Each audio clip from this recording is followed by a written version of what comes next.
ఒక ఊళ్ళో సుందరమూర్తి అని ఒక పంతులు ఉండేవాడు. అతను నిత్యం మహాగణపతిని పూజించేవాడు. అలా ఒకరోజు వెళ్తూ ఒక మార్గంలో ఒక అడవి ద్వారాన వెళ్తూ ఉంటే ఆ మార్గంలో ఒక రాయి రూపంలో వినాయకుడు కనిపించాడు. అతను ఆ విగ్రహాన్ని స్వామివారిని చూసి భక్తితో కొలిచి ఎలాగైనా సరే పూజలు చేశాడు. ఈ విషయం ఊర్లో ఉన్న పెద్ద మనుషులకు చెప్పి గుడి కట్టించాలని వాళ్ళు చెప్పాడు.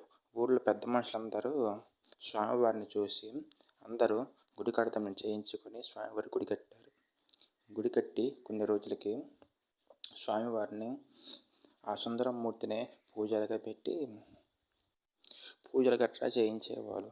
అలా సుందరమూర్తి పూజ చేస్తూ తన కుటుంబాన్ని చూసుకుంటూ ఊళ్ళో వాళ్ళందరి దగ్గర మంచి పేరు తెచ్చుకున్నాడు. కొన్ని రోజులకి మంచి పేరుతోటి సుందరమూర్తి దేవుడు కరుణ వల్ల వినాయక మహాగణపతి కరుణ వల్ల మంచి పేరు డబ్బు గడించాడు.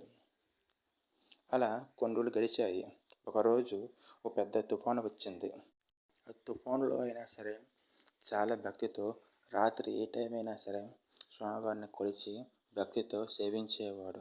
అలా అనుకోకుండా కొన్ని రోజులు గడిచిన తర్వాత ఒకరోజు దొంగలు రావడం తనకు చూసి తను ఎలాగైనా సరే స్వామివారి ఆభరణాలు నగలు దొంగలించకుండా చూద్దామని వాళ్ళని ప్రయత్నించాడు.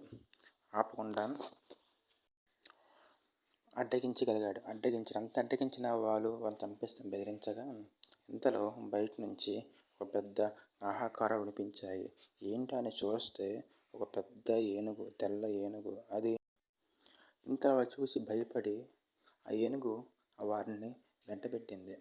వెంటబెట్టమంటే వారిని కొట్టి వాళ్ళని భయభ్రాంతికి గురి చేసింది. దాంతో వాళ్ళు ముక్కుమ్మడిగా వాళ్ళు తీసుకున్న నగలు ఆభరణాలు అక్కడే వదిలేసి భయపడి ప్రాణాలు కాపాడుకొని పరిగెత్తసాగారు. అలా బయటికి రాక చూడగానే ఆ పెద్ద ఏనుగు, తెల్లటి ఏనుగు అదృశ్యమయ్యింది.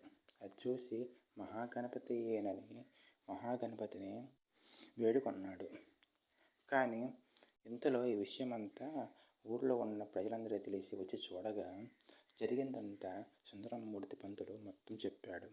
చెప్తే ఇదంతా సుందరమూర్తి భక్తే కారణమని, తను రావడం వల్ల ఎంత జరిగిందని స్వామివారు అనుగ్రహించి